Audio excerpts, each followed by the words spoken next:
여러분 안녕하세요. 네, 행복한 안식일입니다. 네,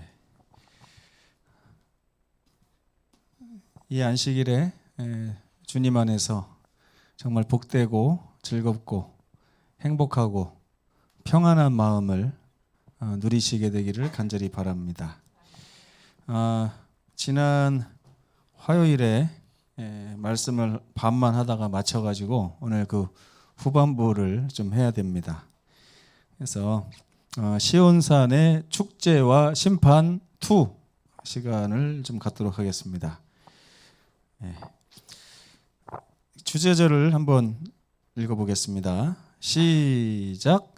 그러므로 우리가 흔들리지 않는 나라를 받았은즉 은혜를 받자. 이로 말미암아 경건함과 두려움으로 하나님을 기쁘시게 섬길지니. 아멘. 게임이 끝났습니까? 안 끝났습니까? 이쪽 바라봐야죠. 그러므로 우리가 흔들리지 않는 나라를 받았은즉. 게임 끝났어요? 게임 끝났습니다. 모든 게 다 해결된 것이고, 우리가 이제 남아서 해야 될 일은 뭐냐면 은혜를 받는 것입니다. 은혜를 받는 거. 하나님께서 이미 내 삶에 이루어 주신 걸 가지고 은혜를 받아야 되죠. 근데 여러분 어떻게 기도하세요? 은혜 받으실 때 하나님 이것도 해주시면 좋겠습니다. 이것도 해주시면 좋겠습니다. 라고 하면서 은혜를 받으세요? 아니면 이거 해주셔서 감사합니다. 이거 해주셔서 감사합니다. 그러면서 은혜를 받으십니까? 네? 그죠? 그럼 여러분 평소에 은혜 받는 제목들이 뭐가 있어요? 하나님 머리 빠지게 해주셔서 감사합니다. 이렇게 기도하시나요? 네. 하나님 흰머리 나게 해주셔서 감사합니다. 이렇게 기도하세요? 성경에 보면 바울이 우리의 겉모습은 날마다 후패하나 이렇게 말씀을 했어요. 그러면 우리 겉모습을 보면서 감사할 일이 있어요? 없어요? 우리 겉모습을 통해서 감사할 일은 별로 없는 것 같아요.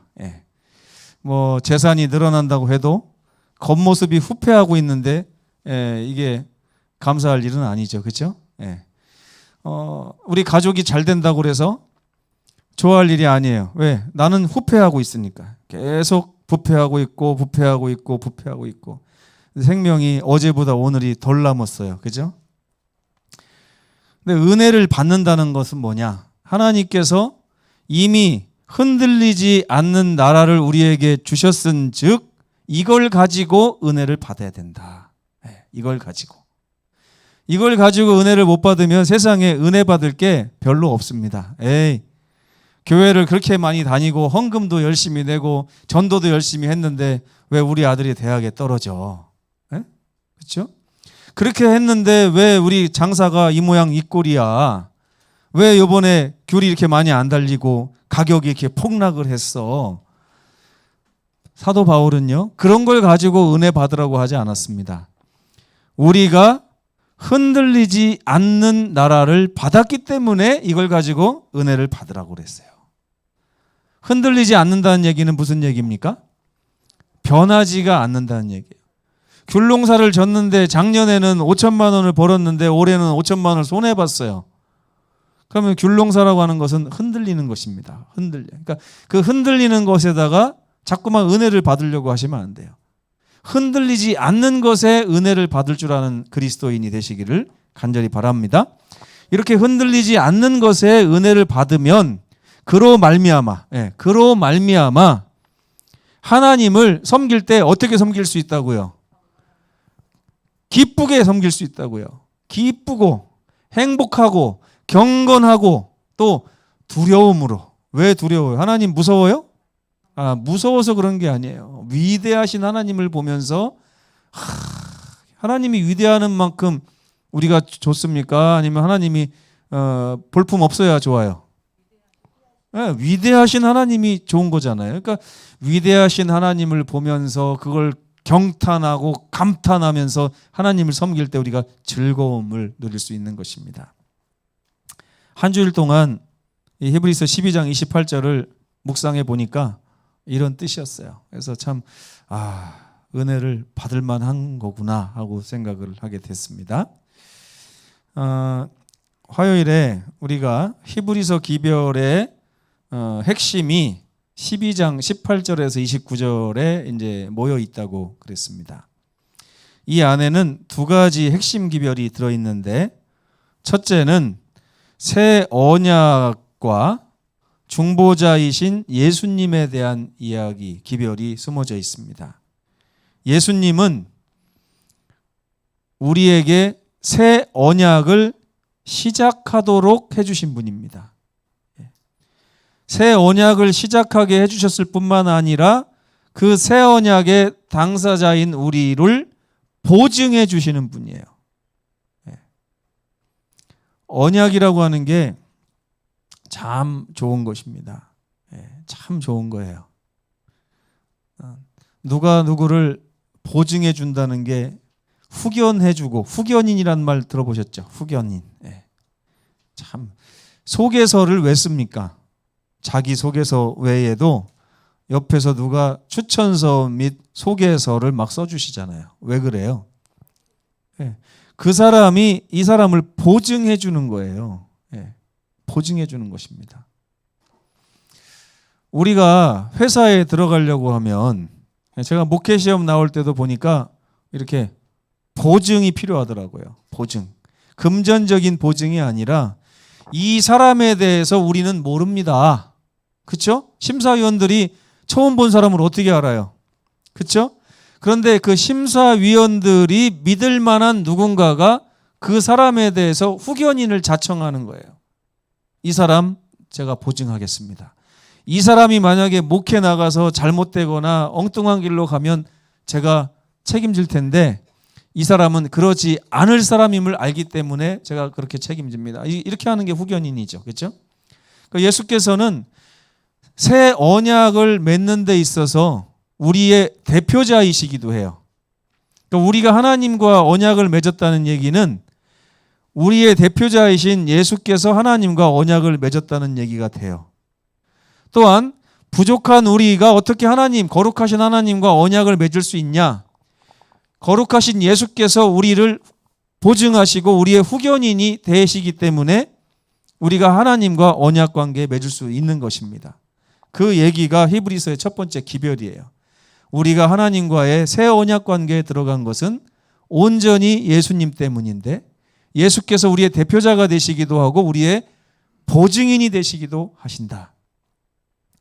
그래서 우리의 부족함을 예수 그리스도의 생애와 그분의 보혈이 채우고도 남음이 있다 하는 것을 얘기하는 게 이 첫 번째 기별이죠.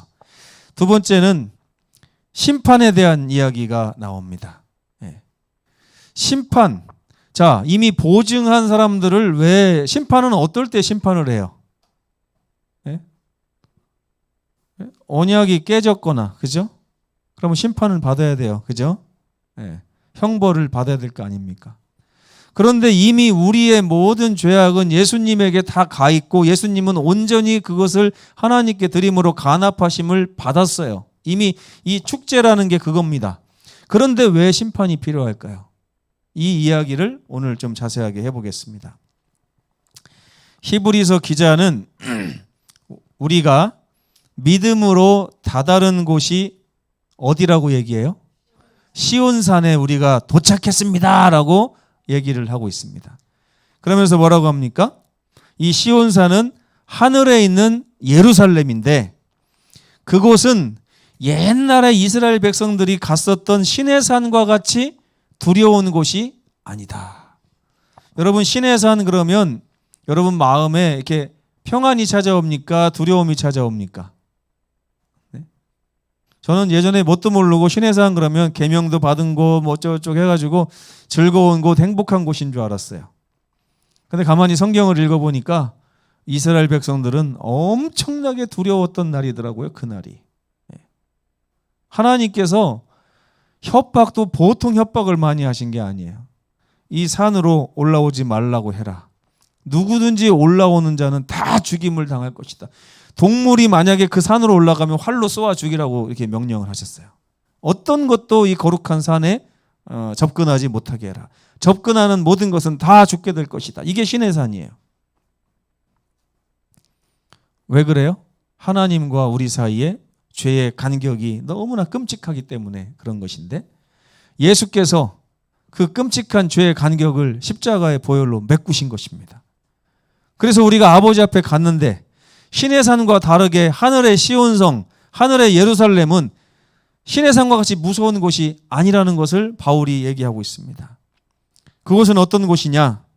살아계신 하나님의 도성이고 천만 천사들이 있고 장자들의 총회가 있는 곳이고 완전하게 된 의인의 영들이 있는 곳이고 만민의 심판자이신 하나님께서 계신 곳이고 새 언약의 보증인이신 예수 그리스도께서 계신 곳이고 아벨의 피보다 강력한 예수님의 속죄의 피가 있는 곳이 바로 그 하늘 시온성입니다. 자, 이 중에서 여러분 좀 꺼려지는 게 뭐가 있을까요? 1번 하면 기쁩니까? 1번 살아계신 하나님의 도성이랍니다. 아멘. 예? 천만 천사들이 있답니다. 아, 좋아요. 장자들의 총회, 완전하게 된 의인들이 거기 있는 곳이 저도 가는 곳입니다. 예. 의인들이 있는 곳에 나도 가면 나도 뭐가 되는 거예요? 나도 의인이란 얘기죠. 그렇죠? 근데 여기 4번에 보니까 만민의 심판자이신 하나님께서 계신다. 그러니까 약간 두렵죠. 심판받는 거 아니야? 이러다가. 예. 근데 그 밑에 보니까 새 언약의 보증인이신 예수님이 계시고 아벨의 피보다 강력한 예수님의 속죄의 보혈이 그 자리에 있었다. 여러분, 아벨의 피가 뭐예요? 아벨의 피. 아벨의 피. 창세기에 보면 가인이 아벨을 죽였을 때 하나님께서 네 아우 아벨의 핏소리가 나에게 호소하느니라 이렇게 했어요. 이게 무슨 말이에요? 아벨이 하나님께 그런 게 아니라 아벨의 피는 생명을 나타내죠. 그러니까 아벨이 생명을 잃고 나서 그 아벨의 생명이 하나님께 호소하는 것입니다. 하나님, 저 억울하게 죽었습니다. 제가 죽을 짓을 하지 않았는데 억울합니다. 제 억울함을 풀어주십시오라고 아벨의 피가 호소를 한다는 거예요. 근데 여기 보면 아벨의 피보다 더욱 강력한 예수님의 피가 그 자리에 있었다. 억울함을 풀어줘야 되죠. 그죠? 아벨이 억울하게 죽었으니까. 그러니까 아벨의 피가 아벨을 위해서 호소하는 거예요. 내가 억울하게 죽었습니다. 아벨이. 근데 그 아벨의 피가 호소하는 것보다 그리스도의 피가 호소하는 호소가 훨씬 더 세다. 이거를 지금 얘기하고 있는 거예요. 하나님, 아벨이 이렇게 죽어서는 안 됩니다. 나의 피로 호소합니다. 이 아벨을 영생하게 하여 주시옵소서. 이게 하나님, 예수님의 보혈이 하는 일입니다. 호소예요. 근데 중요한 것은요, 이 자리에 이르렀는데 여기 보니까 누가 주인공이냐면 예수님이 주인공이에요.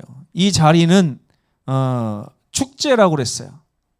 예수님이 주인공이고 예수님의 그 축제의 주인공이 되신 곳에 우리가 도착을 했는데 아직 가지도 않은 우리들을 왜 자꾸 도착했다고 할까요? 왜? 솔직히 우리가 갔어요? 안 갔어요? 안 갔어요. 안 갔는데 성경은 우리가 도착했다고 얘기를 하는 것입니다. 왜 그래요? 예수님이 도착해 계시니까. 예수님이 도착해 계시니까 우리가 도착한 거죠.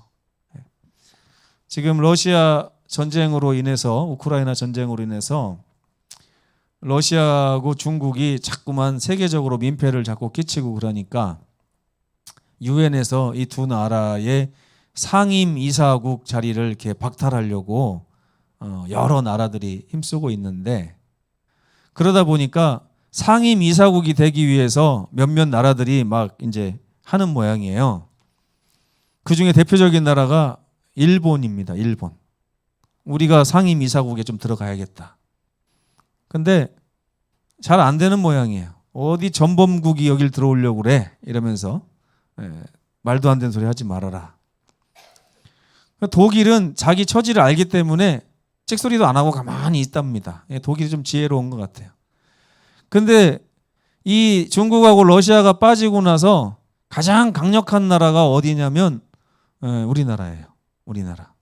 그래서 우리나라가 이제 유엔의 5개 상임국에 이제 들어가는 것인데 이게 머지않아 이루어질 일이라고 합니다. 근데 우리나라 대통령이 거기 가서 딱 앉아 있으면 우리가 뭐라 그래요? 우리가 유엔의 상임 이사국 백성인 거죠. 그렇죠? 우리가 유엔에 참여합니까? 안 합니까? 안 해요. 그러나 우리나라는 유엔에 참여가 돼 있기 때문에 나도 유엔에 참여가 된 나라의 백성이 되는 것이죠. 근데 로마서 8장 17절을 한번 펴보시면 좋겠어요. 로마서 8장 17절. 제가 지면이 부족해서 그냥 찾아보려고 합니다. 로마서 8장 17절. 16절부터 읽어도 될 것 같습니다. 251페이지 신약성경. 다 펴셨습니까? 네. 성령이 친히 우리의 영과 더불어 우리가 하나님의 자녀인 것을 증언하시나니. 이런 말이 있죠. 성령께서 예수 믿는 모든 사람들의 마음에 우리가 하나님의 자녀라고 하는 사실을 증언하신다고 하는 거예요. 자, 우리가 하나님의 자녀가 되면 어떤 권세가 있는지를 그 다음 절에 기록이 되어 있습니다. 한번 보겠습니다. 자녀가 되면 또한 뭐도 된다고요? 상속자도 된다. 하나님의 자녀가 되면 뭐도 된다고요? 하나님의 상속자도 된다. 곧 하나님의 상속자요, 그리스도와 함께한 상속자다. 그러니까 하나님의 자녀가 된다는 것은 하나님의 상속자인데 어떻게 하나님의 상속자가 되느냐? 그리스도와 같이 하나님의 상속자가 된다는 거예요. 우리가 그와 함께 영광을 받기 위하여 고난도 함께 받는 것이다. 예수님과 우리는 어떻다고요? 하나라고요. 하나. 예수님과 우리가 하나라는 거예요. 하나. 윤수자 집사님은 누구하고 하나입니까? 조한주 선생님하고 하나죠. 그죠? 네. 그 하나의 개념이 하나의 개념. 예수님과 우리가 하나가 되는 거예요. 17장을 한번 가보세요. 요한복음 17장.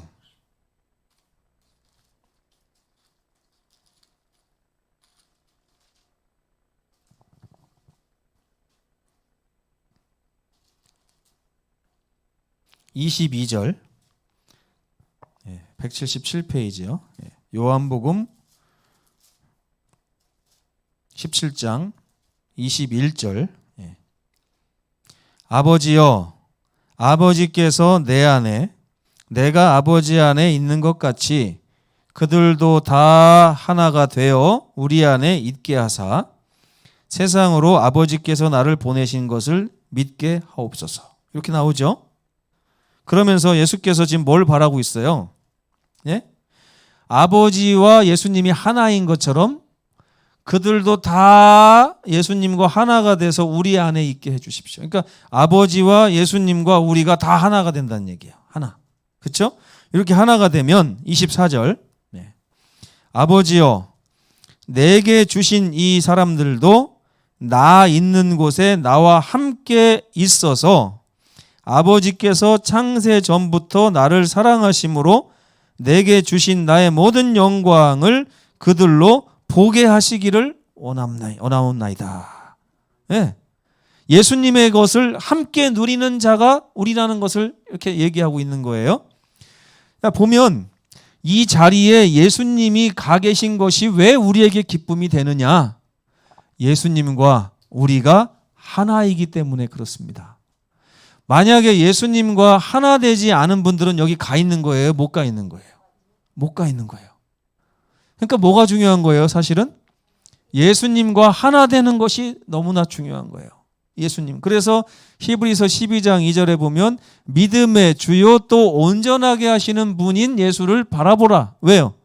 그분을 바라보고 그분과 하나가 되지 않으면 우리는 하늘 상속권으로부터 제외가 되기 때문에 그렇습니다. 그러니까 예수님과 하나 되는 게 이렇게 중요한 거예요. 윤수자 지사님이 이 세상에서는 조한주 선생님하고 하나지만 하나 돼서 좋은 게 뭐 있어요? 네? 조금 있죠. 조금. 그죠? 네? 하나 됐더니 수명이 200살로 늘어요? 안 늘어요. 그죠? 하나 됐더니 남들보다 덜 늙어요? 안 그렇잖아요. 하나 됐더니 어떤 남편은 또 돈을 잘 버는 남편도 있을 수 있어요. 그렇죠? 그런데 다 거기서 거기입니다. 거기서 거기예요. 그러나 예수님과 하나 되면 얘기가 달라져요. 예수님과 하나가 되면 얘기가 달라져요. 그래서 어떤 분들은 남편이 교회 안 다녀서 저도 못 가겠어요. 이거는 정말 어리석은 행동이죠. 왜요? 남편하고 하나 되는 것보다 더 중요한 게 누구하고 하나 되는 거예요? 예수님하고 하나 되는 거예요. 자녀하고 하나 되는 것보다 더 중요한 거는 예수님하고 하나 되는 거예요. 이 하나 되지 않으면 하늘의 상속권으로부터 제외가 됩니다. 우리는 이걸 기억하세요. 예수님의 유산을 공유하는 백성들이다. 왜요? 예수님과 하나 됐기 때문에. 그래서 빌립보서 3장 20절에는 예수님과 하나 된 그 사람을 하늘의 시민권을 가진 사람이다. 이렇게 표현을 했어요. 그리고 고린도후서 5장 17절에 보면 누구든지 그리스도 예수 안에 있으면 이렇게 얘기했죠. 이 말 다른 말로 하면 뭐예요?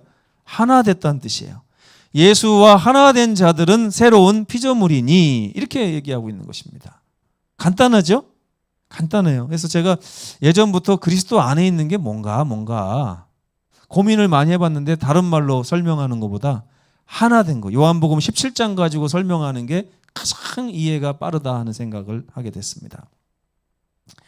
그래서 이 축제의 자리에 예수님이 주인공이 되셔서 그 자리에 가셨는데 거기서 예수님은 두 가지로 말미암아 축하를 받습니다. 예수님이. 자, 예수님이 축하를 받으면 여러분들 마음이 어떨 것 같아요? 네? 제가 연합회장이 되면 우리 집사람 마음이 어떨 것 같습니까? 지만 출세하고 나는 출세를 안 시켜주고 이럽니까? 아니죠? 그렇죠? 네. 예수님이 축하를 받을 때 누구도 우리의 예수님의 기쁨이 우리의 기쁨이 되는 거예요. 아버지 하나님의 기쁨이 우리의 기쁨이 되는 거예요. 그렇죠?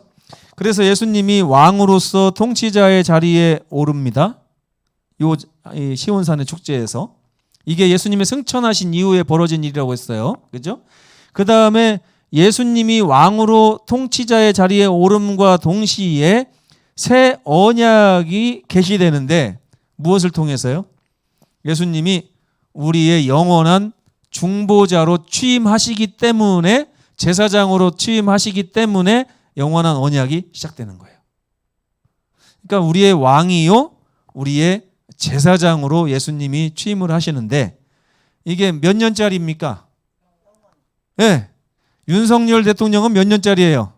5년밖에 안 돼요. 5년밖에. 죽으라고 평생을 다 투자했는데 대통령 몇 년밖에 못해요? 5년밖에 못해요. 그런데 우리 예수님의 이 왕권은 영원한 왕권. 예수님의 제사장 직분은 영원한 제사장 직분. 그렇기 때문에 우리의 가진 예수님을 통해서 우리가 갖게 된 이 신분도 영원한 신분. 아멘? 이게 언제라고요? 앞으로 일어날 일이에요? 아니면 예수님이 승천했을 때 이미 하늘에서 있었던 일이에요? 이미 있었던 일이에요. 근데 예수님께서 지금 두 팔을 벌리고 다 내게 와라. 누구든지 나에게 오는 자는 내가 내쫓지 않을 것이다. 나는 예수님하고 아직 하나 되지 못해서 저 상속권이 내 것이 아닌데 어떡하나? 괜찮습니다. 예수님은 여전히 두 팔 벌리고 다 내게 오라. 누구든지 나에게 오면 내가 내쫓지 않을 것이다. 그럼 여러분 가셔야 되겠어요? 안 가셔야 되겠어요? 가서 뭐라 그래요? 주님, 저도 예수님이 가지신 그 상속권 갖고 싶은데요. 저도 주님과 하나 될 수 있나요? 예수께서 뭐라고 하세요? 나와 하나 되자, 오라. 우리가 서로 변론하자. 너희가 죄가 있다 할지라도 내가 다 해결할 것이고 주홍같이 붉은 그런 죄를 갖고 있다 할지라도 양털같이 만들어서 영원히 사랑하는 자야 나와 함께 가자. 이렇게 예수님께서 말씀하신다는 것입니다. 이게 시온산 축제의 목적입니다. 그래서 이 축제 때 왕으로서 또 새 언약의 중보자로서 취임한 예수님은 곧 우리의 신분을 보증해 주시는 분이십니다. 그래서 여러분 그런 다음에 사도 바울이 뭐라고 그래요? 믿음의 주요 또 우리를 온전하게 하시는 분인 예수만 바라보면 모든 것이 다 해결된다. 나담재 집사님, 젊어지고 싶으세요? 건강하고 싶으세요? 네, 그러면 저만 믿으세요. 자, 이렇게 얘기하면 저를 잘 믿으면 건강하게 해주겠다는 얘기예요? 맞아요?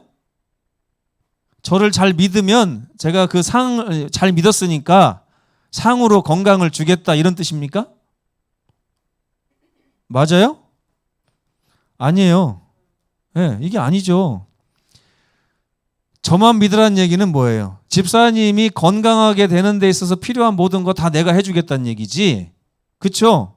내가 해줄 테니 집사님은 손 놓고 있으라는 얘기잖아요. 그죠? 그거지. 나를 잘 믿으면 내가 줄 테니 한번 나를 잘 믿어보세요. 이렇게 점수 매기려고 바라보고 있는 게 아니잖아요. 그죠?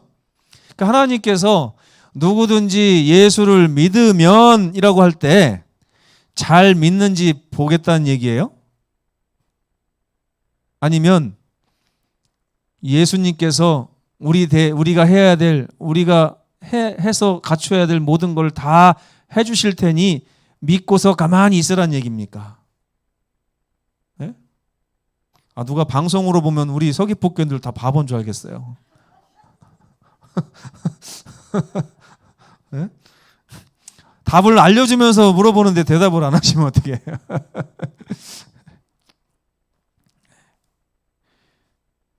우리 주님께서 다 해주신다는 얘기예요. 그러니까 우리 주님이 만약 이 자리에 서 계시면요, 이렇게 물어볼 거예요.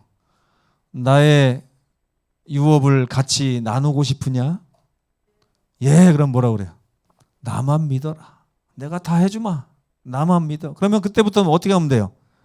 예수님만 믿으면 돼요. 그 믿는다는 게 무슨 뜻인지 아시겠어요? 예? 헌금 잘 낸다는 뜻이에요?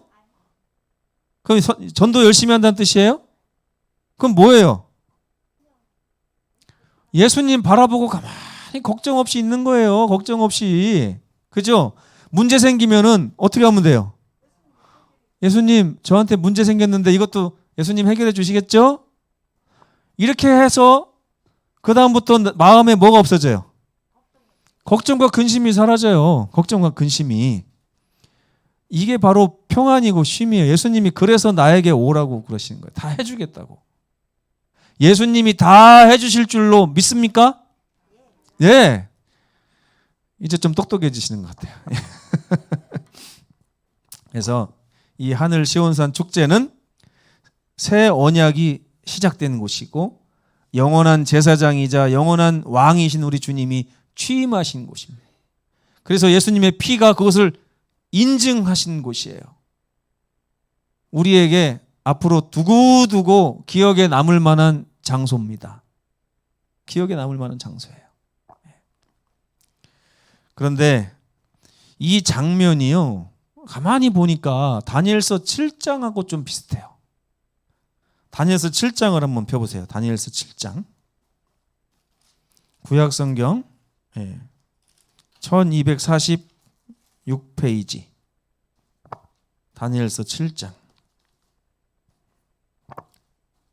이 히브리서 12장 22절로 24절을 지금 화요일부터 지금까지 이 3절 가지고 배우고 있는 거예요. 근데 여기서 기록한 이 장면이 다니엘서 7장하고 아주 비슷해요.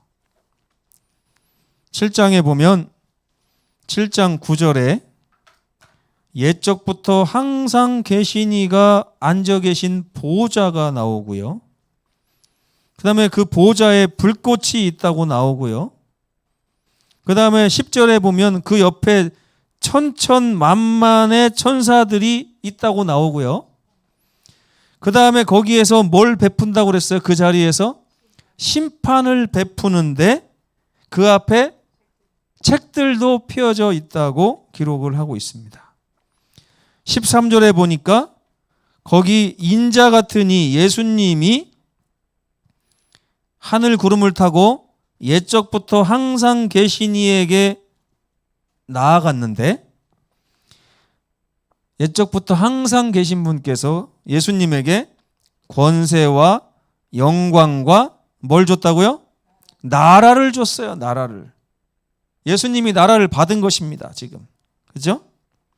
그런 다음에 23절에 보니까 옛적부터 항상 계신 이가 와서 지극히 높으신 이의 성도들을 위하여 어떻게 했다고요? 원한을 풀어줬다. 이게 심판이에요. 원한을 풀어주는 거예요. 성도들이 심판받을 일이 뭐가 있어요? 성도들은 심판받을 일이 있는 것이 아니라 억울한 일이 있어요. 아벨의 피가 이렇게 여치는 것처럼 억울한 일이 있습니다. 그래서 이 억울함을 하나님이 풀어주시기 위해서 하는 것이 심판이에요.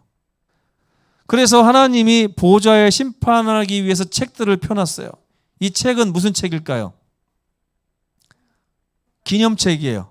생명책이고 성도들의 이름이 적혀져 있고 그 성도들이 어떻게 해서 예수님과 하나 되었는지를 써놓은 책입니다.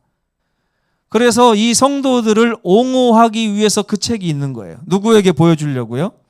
성도들을 공격하는 원수 마귀에게 보여주고 법적으로 유죄가 아닌 무죄를 선고하기 위해서 있는 책입니다. 마귀가 자꾸만 우리를 뭐라고 그래요? 너는 죄이기 때문에 죽어야 된다. 다 네 잘못이다. 네가 죄졌다. 막 이렇게 했잖아요. 네? 고발하고 참소하고 얼마나 억울해요. 그 억울함이 풀어지지 않아요. 누가 심판하실 때까지?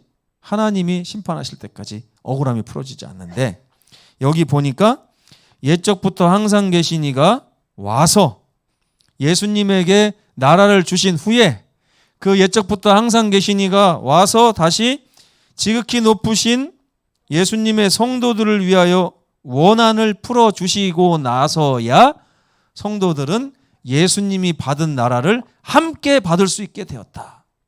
이게 다니엘서 7장에 있는 말씀이에요. 26절, 25절에 보면 막 때와 법을 고치려고 하고 성도를 괴롭게 하는 또 이 악의 세력들이 나오잖아요. 그죠? 26절에 보니까 그러나 드디어 심판이 시작되면 성도가 권세를 뺏긴다고요?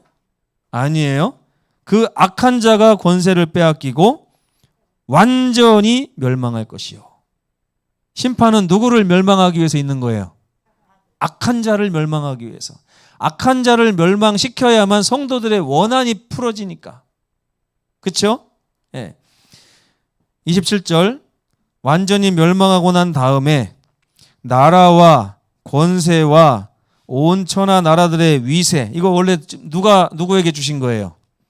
아버지 하나님이 인자 같으신 에게 주신 그거잖아요. 그죠? 이것이 지극히 높으신 이의 거룩한 백성에게로 붙임바 되었다. 이런 말이 나와요. 아버지 하나님이 예수님에게 주신 것이 심판 후에는 누구에게 주심바 된다고요? 자, 여기 축제 장소에는 이 축제 장소에 예수님이 나라를 얻는 장면이 나오는 거예요. 이해가 되세요? 예수께서 승천하셨을 때 하나님 앞에 가서 나라를 얻은 거예요. 이게 바로 13절에 나온 말입니다. 13절. 나라를 얻었는데 여전히 성도들은 원한이 있어요. 왜? 참소하는 자가 있으니까. 그래서 그 참소하는 자를 심판하고 난 다음에 모든 것이 해결되고 나면 드디어 예수님이 가지고 계신 그 하늘나라의 모든 소유를 이제 그분의 거룩한 백성들도 소유하게 되는 것입니다. 그래서 심판이 있는 거예요. 그래서 걱정할 일이 없어요. 왜냐하면 지금은 우리가 예수님과 하나 되고 있는 상태면 억울한 일은 있을지 모르지만 그 억울함이 풀어지면 뭐라고 그래요? 보세요. 제가 대통령이 됐는데 우리 집사람이 그러면 영부인이 되는 거잖아요. 요즘에 영부인이란 말 안 쓰는데. 네. 그런데 자꾸 옆에서 누가 뭐라고 그래요? 김신미는 대통령일지 모르지만 당신은 대통령 부인의 자격이 없어. 이렇게 하면 자꾸 공격을 하는 거예요. 억울해요? 안 억울해요? 억울해요. 같이 지금 평생 결혼해서 30몇 년 동안 이렇게 살면서 대통령이 되기 위해서 같이 노력했지 혼자 노력한 거 아니잖아요. 그죠? 예. 억울함이 풀어졌을 때 같이 소유하는 일이 드디어 생기는 것이잖아요. 이게 바로 다니엘서 7장에서 원한을 풀어주셨고 그 때가 이름에 성도들이 드디어 나라를 얻었더라. 원한을 풀어주시는 일이 필요해요? 안 필요해요? 이거를 재림전 심판이라고 합니다. 재림전 심판. 그래서 이 심판의 결과는 우리가 나라를 받는 하나님의 유업을 받는 것입니다. 여기 보면 히브리서 2장에 예수님은 많은 아들들을 이끌어 영광에 들어가게 하시기 위해서 고난을 당하셨다 그랬습니다. 그리고 그들은 그곳에서 나라를 받으리라는 약속을 받습니다. 자, 축제에 예수님이 왕권과 새 언약의 중보자가 되셨죠. 근데 거기서 백성들이 나라를 얻는 게 아니라 나라를 얻게 될 것이라고 하는 약속을 받는다고 그랬어요. 왜요? 그 약속을 어떻게 받는 것입니까? 책들이 펴져 있잖아요. 하나님이 심판자가 되셔서 좌정하셨잖아요. 예수님의 보배로운 피가 있잖아요. 중보자이신 예수님이 계시잖아요. 이제 심판이 딱 일어나기만 하면 우리가 오해받고 곡해받았던 모든 것들이 심판을 통해서 완전히 해소가 되고 이것이 억울함이 해결되고 나면 나라를 얻게 될 것이라고 하나님이 약속하시는 거예요. 조금만 기다려라. 너희에게 남은 것, 이제 이 인류 역사상 남은 게 딱 하나가 있는데 저 악한 자를 심판해서 너희의 억울함을 풀어줄 것이니 조금만 기다려라. 그래서 성도들은 그 축제의 장소에서 영원한 나라를 얻게 될 것이라고 하는 확실한 약속을 받습니다. 네, 약속을 받아요. 우리가 지금 그래서 주가 주신 약속 위에 굳게 서 하는 찬미가 있는 것입니다. 귀한 약속 나의 맘에 라고 하는 찬미가 있는 거예요. 우리에게는 약속이 뭐예요? 나라를 얻게 해주시겠다는 약속이에요. 그리고 그 하나님의 심판은 이미 승리로 다 점철될 것을 예언이 다 되어 있고요. 악한 마귀의 멸망도 성경의 계시록에 다 예언이 되어 있습니다. 결과가 어떻게 날 건가 궁금해하실 필요가 없어요. 이미 결과가 명명백백하게 다 하나님께 선포해 놓으신 게 있습니다. 조금만 참고 기다리면 마귀가 쓰러질 것이고 조금만 참고 기다리면 무너졌도다 무너졌도다 큰 성 바벨론이여 하는 음성이 확실하게 들릴 것입니다. 그런 다음에 조금만 더 기다리면 이마에나 손에다가 마귀의 자식이라고 하는 표를 받지 않고 하나님의 자손이라고 하는 하나님의 자녀라고 하는 표를 받는 모든 사람들은 나라를 얻게 될 것입니다. 바울은 히브리서 11장을 그래서 이렇게 마칩니다. 그러므로 우리가 흔들리지 않는 12장이요? 2장이네요. 그러므로 우리가 흔들리지 않는 나라를 받았은즉 어떻게 했다고요? 받았은즉 한번 그렇게 따라서 해보세요. 받았은즉 뭐도 받자? 그로 말미암아 은혜를 받자. 은혜 못 받는 분들은 삶이 좀 고단할 겁니다. 은혜 없는 삶은 어떻게 살아요? 그죠? 이로 말미암아 경건함과 두려움을 가지고 하나님을 기쁘게 섬길 텐데 이것이 우리가 재림을 기다리면서 누리게 될 영광이 아니고 무엇이겠습니까? 우리 하나님은 소멸하는 부리심. 제가 이걸 읽다가 좀 깜짝 놀랐어요. 왜 갑자기 잘 나가다가 갑자기 우리 하나님은 소멸하는 불이라고 그러지? 우리를 소멸시킨다는 뜻인가? 뭘 소멸한다는 뜻이에요? 네? 우리의 원수를 소멸한다는 뜻이에요. 우리의 원수. 그래서 다니엘서 7장 9절에 보면 그의 보좌는 불꽃이다 그렇게 써 있어요. 왜? 이 보좌에서 나온 불꽃이 우리를 죽여요? 마귀를 죽여요? 마귀를 죽이는 거예요. 아멘입니까? 예. 그래서 우리 하나님은 소멸하는 불이심이라 그러면은 이게 무슨 얘기예요? 우리 원수가 소멸될 것이다 라고 하는 확신입니다. 이게 선포예요, 선포. 그러니까 이게 기쁜 소리예요. 이거 한 5번 정도 더 들으시면 이해가 되실 겁니다. 예수께서는 시온산의 축제의 주인공이시고 우리는 그분과 함께 영광과 존귀로 관씌어진 하늘의 시민권의 소유자들입니다. 이제 하나님께서는 우리의 원수를 멸하심으로 우리의 모든 원한을 풀어주실 것입니다.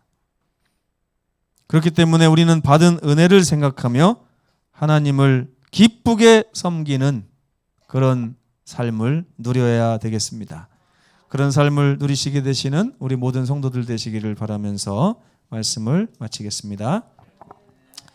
기도하시겠습니다.